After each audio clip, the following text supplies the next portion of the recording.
एक से एक खतरनाक लोग बैठे हैं भाई इंटरनेट पे, इस बात में कोई भी शक नहीं है। कॉपीराइट की वजह से देखो मैं ये वीडियो ऑडियो के साथ तो नहीं चला सकता, आपको थोड़ा थोड़ा दिखा दूंगा, लेकिन इस वीडियो में भाई जिस भी बंदे ने एडिट किया है पूरे सर्वाइवर सीरीज का जो मैच है ना, उसमें ही जो मीम्स वाले साउंड इफेक्ट होते हैं या जो करंट ट्रेंड में चल रहा है उसके हिसाब से पूरा जो एडिट करके बनाया है, वो मैच की जो सीरियसनेस है ना, लग रहा है कि भाई उसको पूरा कॉमेडी में ही बदल दिया इन्होंने। वैसे मैं इसको डाल दूंगा अपनी इंस्टाग्राम की स्टोरी में डाल दूंगा, तो आप जाके देख लो भाई, जरूर देखना। मैं बोलूंगा कि आप देखो भाई, क्या प्रोग्राम दिखा दिया आज रोहित भाई तुमने। और वेलकम है आपका वॉइस ऑफ रेसलिंग के एक और नए एपिसोड में।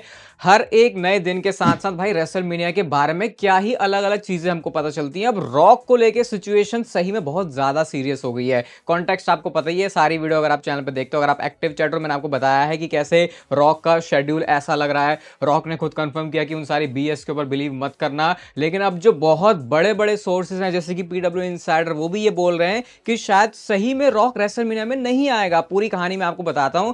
डब्ल्यूडब्ल्यूई की प्लानिंग चल रही है बिना रॉक के रेसलमेनिया 41 के लिए। मतलब डब्ल्यूडब्ल्यूई ने बहुत सारे अपने अलग अलग प्लान्स बना लिए कि जैसे हम तो अपनी क्रिएटिव चीजों पे काम करते हैं, अगर रॉक भी पार्ट हो रहा है रेसलमेनिया का तो हम चीजों को उस हिसाब से चेंज कर लेंगे। और उसके बाद यहां पे रॉक की थोड़ी दादागिरी वाला भी जो एलिमेंट है वो मुझे नजर आ रहा है कि जैसे कि अगर रॉक को कुछ करना है वो सीधा एरी मैनुअल के पास जाएंगे जो कि टीक्यू एंडेवर के ऊपर बैठते हैं, और फिर वो सारी चीजें जो है क्रिएटिव टीम को बताई जाएंगी, ट्रिपल एच को बताई जाएंगी, एंड उसके बाद वही होगा जो कि रॉक चाहते हैं। तो अगेन वो वाली बात फिर से निकल के आ गई जो पिछले साल भी बातें उड़ रही थी कि रॉक कैसे अपनी जो पावर्स है उसका यूज करता है। तो अब लोगों ने फिर से थोड़ा बहुत हेट्रेड फैलाना शुरू कर दिया द रॉक के अगेंस्ट में। और उसके साथ साथ ये भी है कि डब्ल्यूडब्ल्यूई के खुद के भी प्लान्स हैं कि अगर रॉक कहीं है नहीं है, बोर्ड ऑफ डायरेक्टर्स का पार्ट है या फिर नहीं है, उस हिसाब से भी वो चीजों को आके देखेंगे। मतलब अभी कुल मिला के सीन ऐसा लग रहा है कि रेसलमेनिया 41 में एग्जैक्टली होने क्या वाला है वो किसी को भी नहीं पता है। मतलब एक तरफ तुम खुद फैंस कंफ्यूज रहते हैं कि कौन से मैच कार्ड की तरफ डब्ल्यूडब्ल्यूई जाएगी, रॉक और कोडी होना चाहिए या रॉक वर्सेस रोमन होना चाहिए, क्या सीएम पंक का होगा। सब कुछ सिनेरियो अभी रॉक की सिचुएशन के ऊपर बहुत ज्यादा डिपेंड करता है। लेकिन मैं आपको एक भी चीज साथ में ये बताना चाहता हूं कि कहीं ना कहीं ऐसा भी हो सकता है कि ये जो सारी मिस इन्फॉर्मेशन है ये फैलाई जा रही है खुद डब्ल्यूडब्ल्यूई की तरफ से, कि ताकि वो फैंस को हमेशा ही सस्पेंस में रखें। ऐसा ऐसा ये नहीं है कि जो सोर्सेज है वो झूठ बोल रहे हैं, लेकिन जो सोर्सेज के भी ऊपर के सोर्सेज हैं वो माहौल ही ऐसा पूरा बना रहे हैं जो कि फेक एनवायरमेंट होगा। और एक्चुअल में फिर डब्ल्यूडब्ल्यूई वही करने वाली है जो कि शायद हम सारे लोग देखना भी चाहते हैं, लेकिन क्योंकि ये डर्ट शीट्स भी अब एक बहुत बड़ा पार्ट बन गई है इस रेसलिंग कल्चर का कि क्या पकड़ा है क्या नहीं पकड़ा, उस हिसाब से भी डब्ल्यूडब्ल्यूई चीजों में चेंजेस करते हैं। अब सबसे बड़ा एग्जांपल क्या है बोलूं भाई, रेसलमेनिया 40 सबसे बड़ा डब्ल्यूडब्ल्यूई का जो इवेंट हुआ है उसके अंदर ही जो मेन इवेंट है वो ही एक पिवट था, वो ही एक चेंज था। तो अब इससे ज्यादा और क्या ही बोले। लेकिन मुझे ऐसा मतलब मेरी इंटरनल तो जो दिमाग मन फीलिंग है वो सब कुछ यही कहती है कि रॉक की अपीयरेंस होगी रेसलमेनिया में और वो कंपीट भी करेंगे। लेकिन अभी शायद माहौल कुछ इस तरीके का लग रहा है जो कि हमें किसी और डायरेक्शन में लेके जा सकता है। इसके बाद फिर लोग भाई पागल किस्म के कह रहे हैं कि रॉक भाई final boss is not only a character, ये तो सही में फाइनल बॉस की तरह ही है, ये ऐसे एक्ट करता है, इसमें ईगो है। वो सब बातें जो हमने पहले भी सुनी थी, जब ये बातें सुनने में लोग बना रहे थे कि ट्रिपल एच को क्रिएटिव कंट्रोल से ही रॉक निकाल देगा। भाई रॉक का दबदबा है और जिस बंदे का दबदबा होता है उसको दबदबा दिखाना भी चाहिए, क्योंकि वो बंदा इतने सारे नए लोगों को भी टेलीविजन स्क्रीन पे लेके आता है। तो भाई मेरे को तो इसमें कोई प्रॉब्लम नहीं लगती, और मुझे कभी लगता नहीं कि रॉक बिजनेस के अलावा खुद को रख के सबसे पहले सोचेंगे, क्योंकि भाई उनको पैसा बिजनेस से पहले सबसे पहले मैटर करता है, उसके बाद की वो आगे की चीजें देखते हैं। तो जब ऐसी माइंडसेट है तो मुझे लगता है मामला ठीक ही होगा। तो अभी देखते हैं फिर कहानी आगे आगे कैसे चलती है। मतलब अब ये सिर्फ हम फैंस के स्पेकुलेट करने की बात नहीं, बल्कि बड़े बड़े लोगों के भी स्पेकुलेट करने की बात बन चुकी है कि रेसलमेनिया में होने क्या वाला है। 2013 की एक बहुत पुरानी पिक्चर आई है रिया रिप्ली की, जिसमें रोमन रेंज भी है। भाई पता नहीं इतनी पुरानी फोटो कौन कहां से निकालता है, लेकिन मैंने ट्विटर पे देखी थी। यहाँ पे जो रोमन रेंज हैं वो रिया रिप्ली को ऑटोग्राफ दे रहे हैं, और ये उस टाइम के जब रिया रिप्ली एक फैन हुआ करती थी। आपको पता ही रिया रिप्ली की वैसे भी एज अभी ज्यादा नहीं है, मतलब अब तो मुझे अपनी ही एज के सारे डब्ल्यूडब्ल्यू में दिखते हैं, तो ऐसा लगता है कि अरे भाई ये मेरी एज में डब्ल्यूडब्ल्यू के अंदर रेसलिंग कर रहे हैं, इतना नाम बना चुके हैं अपना। और मजे की बात है कि उस पोस्ट के नीचे रिया रिप्ली का रिस्पॉन्स भी आया है, OMG करके उन्होंने लिखा हुआ है। तो ये रिया रिप्ली का दौर था जब वो किसी की फैन थी, और आज वो दौर है जब रिया रिप्ली के बहुत सारे फैंस हैं। ये बात सुन के भाई फिन बैलर के फैंस तो डेफिनेटली 1-1 किलो लड्डू बंटवा देंगे अपनी सोसाइटी में, अपनी गली मोहल्ले में, क्योंकि फाइनली वो चीज होने जा रही है जिसका फिन बैलर के फैंस बहुत टाइम से वेट कर रहे हैं। आपको पता ही है फिन बैलर को कितना टाइम डब्ल्यूडब्ल्यू में हो चुका है, नहीं है पता चला, नहीं पता आता है तो भाई 10 साल उनके पूरे होने जा रहे हैं, और जब ये 10 साल पूरे हो रहे हैं फिन बैलर के, तो इस उपलक्ष्य पर डब्ल्यूडब्ल्यूई कुछ अलग करने वाली है फिन बैलर के साथ। नहीं ऐसा न्यू डे जैसा ब्रेकअप वगैरह नहीं, एक्चुअल में अब डब्ल्यूडब्ल्यूई के लेजिट मतलब लेजिट प्लान्स हैं सिंगल्स रन में फिन बैलर को एक सीरियस पुश देने के लिए। ये मैं उस टाइम की बात कर रहा हूं जब 2016 में पहली बार यूनिवर्सल चैंपियनशिप आई थी। मुझे टाइम अभी भी याद है नेक्स्ट से कैसे वो आए थे, वहां भी उनका जो गिमिक है वो इतना बढ़िया था, और सीधा आके मेन रोस्टर में वो रोमन रेंस को हरा रहे थे। ये वो टाइम है जब विंस मैकमैन बहुत ज्यादा हाई थे रोमन रेंस पर, देख के लग रहा था भाई लेजिट ये बंदा कुछ बड़ा बनने वाला है। वो तो इंजरी की वजह से पता नहीं भाई फिर यूनिवर्सल चैंपियनशिप उनसे रिलिंक्विश भी हो गई थी। लेकिन अब 2025 साल हो सकता है फिन बैलर के नाम, इसके चांसेस बहुत ज्यादा लग रहे हैं। बस भाई जो एक चीज प्लान सोच लो ना, उस पर सीरियस वे में काम करना कंसिस्टेंटली, क्योंकि बहुत बार आज के जो फैंस है वो ध्यान तो देते कि सुपरस्टार में, लेकिन फिर पंगा ये भी हो जाता है कि जब डब्ल्यूडब्ल्यूई की बहुत ही इनकंसिस्टेंट बुकिंग होती है तो फिर उसमें लोग फिर ज्यादा ध्यान भी नहीं देते। होपफुली 2025 साल में पुराना वाला फिन बैलर वापस आ रहा है, जो ना डरता है ना किसी से पीछे हटता है, बल्कि छाती चौड़ी करके आगे आता है, और एक आध फिर चैंपियनशिप तो पाले में आने वाली है, उस बात में भी कोई शक नहीं होगा। फिर वैसे तो डब्ल्यूडब्ल्यूई मर्चेंडाइज काफी सिमिलर ही निकालती है कि जैसे ब्लैक टी शर्ट के ऊपर कुछ प्रिंट कर दिया, लेकिन जब कुछ खास बात आ जाती है तो फिर खास चीजें भी डब्ल्यूडब्ल्यूई करती है। जैसे ओटीसी वाली डब्ल्यूडब्ल्यूई ने हुडी निकाली है रोमन रेंज के लिए, जो कि भाई बहुत ज्यादा कूल लग रही है। और हाँ, वो जो गिव अवे के बारे में मैंने बोला था, तो उसके जो रिजल्ट है वो भी अनाउंस कर देता हूँ। संजीव, रोहन, अभिनव, यश एंड पवन, आप अपने जाके डीएम चेक कर सकते हो। ये है हमारे 5 लकी विनर, और टेंशन वाली कोई बात नहीं है। आज मैं ना शाम को ही, अगर आप नहीं हो तो इस लिस्ट में 5 ही हैं, क्योंकि भाई शाम को ही मैं कुछ तो स्टोरी में डाल दूंगा, बस आपको उस पर ही रिएक्ट रिस्पॉन्स करना है इंस्टाग्राम की, और उसके बाद जो मैं इसको फिर से स्टार्ट कर देंगे।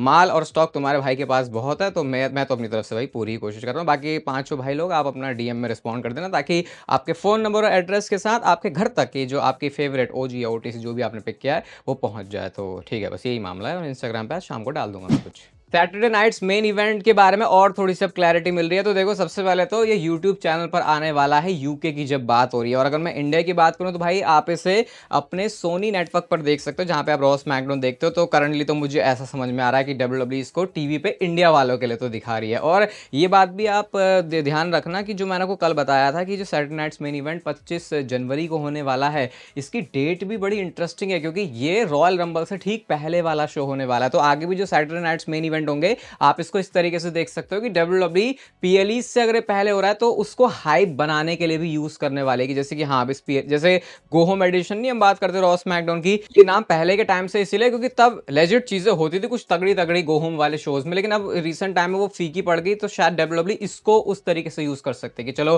पीएलई के अंदर की अब जो बड़ी चीजें हैं उसका कुछ ऐसे बिल्ड बनाते हैं कि सैटरडे नाइट्स मेन इवेंट का हम उसको उस तरीके से यूज कर सके। बाकी इंडिया में ये आ ही रहा है, ऐसे कोई टेंशन वाली बात नहीं, टीवी वगैरह पे देख सकते हो। जो नेटफ्लिक्स वाला इवेंट हुआ था डब्ल्यूडब्ल्यूई का, अभी ये जो मैंने आपको कल परसों बात बताई थी, उसमें हमको ये भी चीज पता चल गई है कि पैट मैकेफे भी वापस आने वाले हैं डब्ल्यूडब्ल्यूई कमेंट्री पर फुल टाइम, और जो मंडे नाइट रॉ की बागडोर संभालने वाले हैं एज कमेंटेटर्स वो होने वाले हैं हमारे Michael Cole and PAT McAfee. तो ये वाला जो डुओ है वो आपको फिर से वापस दिख जाएगा। अब मैं ये तो नहीं चाह रहा कि जो वेड बैरेट हैं या फिर ये जो टेसिटोर हैं, ये सब टेसिटोर हैं, ये सब हट जाएं, क्योंकि फिर ये स्मैकडाउन पे मूव करेंगे। 3 कमेंट्री पैनल वाली भी चीज हो सकती है। देखो वैसे तो इतना फर्क पड़ता नहीं कि कमेंट्री पर कौन है, लेकिन वो कई बार शोज की टोन सेट करने में मदद करता है। मतलब फर्क तो वैसे पड़ता ही है, क्योंकि अभी कोई थकेला सा कमेंटेटर ले आओ, लेकिन ये सारे ही इतने बेस्ट लेवल के चल रहे हैं कि उतना भी नहीं फर्क पड़ता जितना एक्चुअल में कमेंटेटर इंपैक्ट डाल सकते हैं, क्योंकि सारे ही अच्छे हैं। बट लेकिन वही है, माइकल कोल और पैट मैकेफे का जो डुओ है वो तो अलग ही है, तो ये मंडे नाइट रॉ को सर्व करेगा। बाकी ऐसा हो सकता है स्मैकडाउन में फिर आपको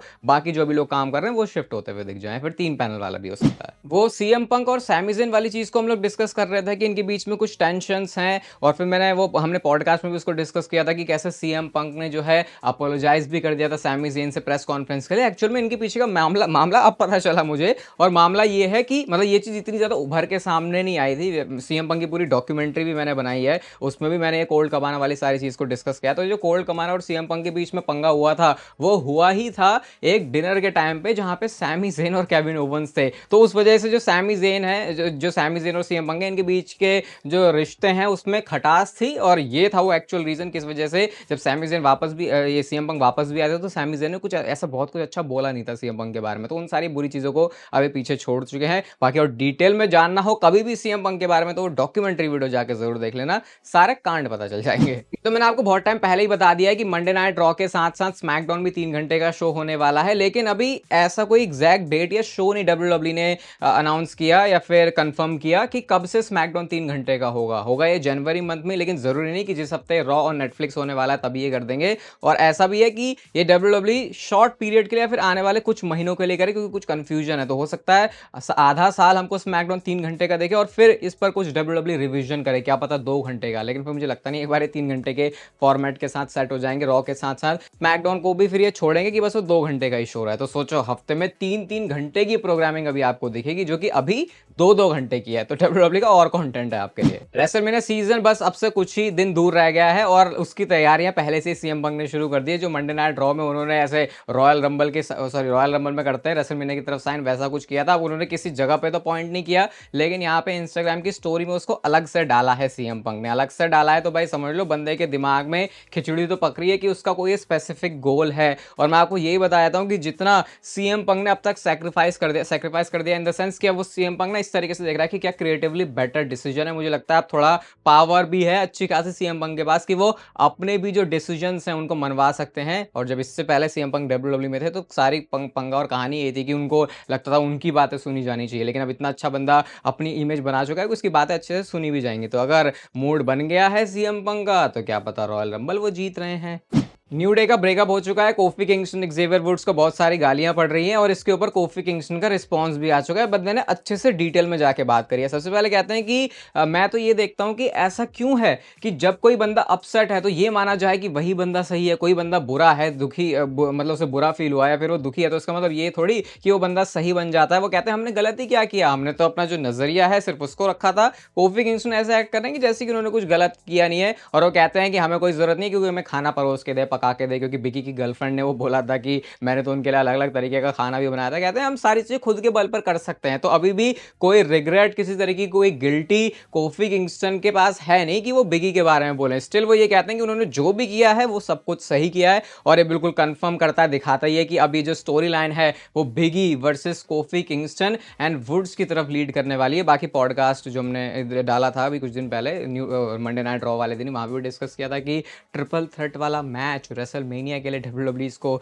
जो है आगे चला सकती है, दिखा सकती है। भाई यहाँ से न्यू डे की कहानी बड़ी इंटरेस्टिंग होगी। एक पॉइंट पे जब तीनों बंदे साथ थे वही था कि अभी क्या ही अलग कर देंगे, सेम ही तो है, लेकिन यहाँ से जो शिफ्ट आया है अब जब न्यू डे टूटी है तो स्टोरी लाइन तो सारे लोग इसमें इन्वेस्ट होंगे एंड देन फिर एक इमेजिनेशन में डाल सकते हैं कि क्या पता फिर आगे जाके इनका रियूनियन भी होगा, फिर अगेन वो भी एक मूवमेंट बनेगा। अब इससे पहले मैं आपको Roman Reigns and CM Punk की उस पिच के ऊपर लेके जाऊं, सबसे पहले डब्ल्यूडब्ल्यूई ने क्या टीज किया है वो आपको बताता हूं। अपने यूट्यूब चैनल पे उन्होंने पूरी एक वीडियो डाली है history of Roman Reigns and CM Punk और ये पूरी 58 मिनट्स की वीडियो है। मुझे लगता नहीं इसके बारे में मुझे और कुछ आपको बताने की जरूरत है क्योंकि समझने वाले को इशारा काफी और बच्चे को गुब्बारा काफी। अब स्पेकुलेशन और पिच क्या है रोमन रेंस और सीएम पंक को लेकर रॉयल रंबल के लिए वो मैं आपको बताता हूं कि जो लास्ट के 2 फाइनल मेंबर बचेंगे, एंट्रेंट बचेंगे मेंस रॉयल रंबल मैच के, वो होंगे Roman Reigns and CM Punk. और बुली रे का ये कहना है कि अब उस पॉइंट पर डिसाइड होगा कि ये दोनों बंदे क्योंकि पॉल हेमन के हैं तो कौन जीतेगा, कौन किसको एलिमिनेट करेगा। और उस पॉइंट पर पॉल हेमन वो चीज करेंगे जो कि बहुत टाइम से फैंस डिमांड कर रहे हैं, स्पेकुलेट कर रहे हैं, या फिर थोड़ा बहुत ऑब्वियस भी लग रहा है कहीं ना कहीं स्टोरी लाइन में कि पॉल हेमन का होने वाला है हील टर्न रोमन रेंस के ऊपर और इवेंचुअली ये चीज लीड करेगी सीएम पंक की रॉयल रंबल की विक्ट्री के लिए। और यहां से वो वाली स्टोरी लाइन शुरू होगी कि अब Roman Reigns and Paul Heyman same page पर नहीं और इनकी आपस में दुश्मनी शुरू हो चुकी है, जो कि फिर बड़ी बड़ी और चीजें रॉक की तरफ या फिर पूरी blood line versus blood line की कहानी को और भी ज्यादा इग्नाइट करने वाला है। तो ऐसा लग रहा है कि 36 करोड़ आइडिया हो चुके हैं, कोई सा भी एक आइडिया पिक कर लो वो फैंस को पसंद ही आएगा और वो उतना ही इंटरेस्टिंग भी होगा लोगों के देखने के लिए। बाकी अगर आपको ये वीडियो अच्छी लगी तो इसे लाइक कर देना, इंस्टाग्राम पे जरूर आ जाना और भाई डीएम वगैरह भी कर दो जिनको मैंने किए हैं अपनी मर्चेंडाइज पाने के लिए। ये वीडियो आपको अच्छी लगी तो इसे लाइक कर दो, चैनल को सब्सक्राइब कर दो ऐसी और मस्त वीडियोस के लिए। और तब तक पे लेते रहो जिंदगी के मजे।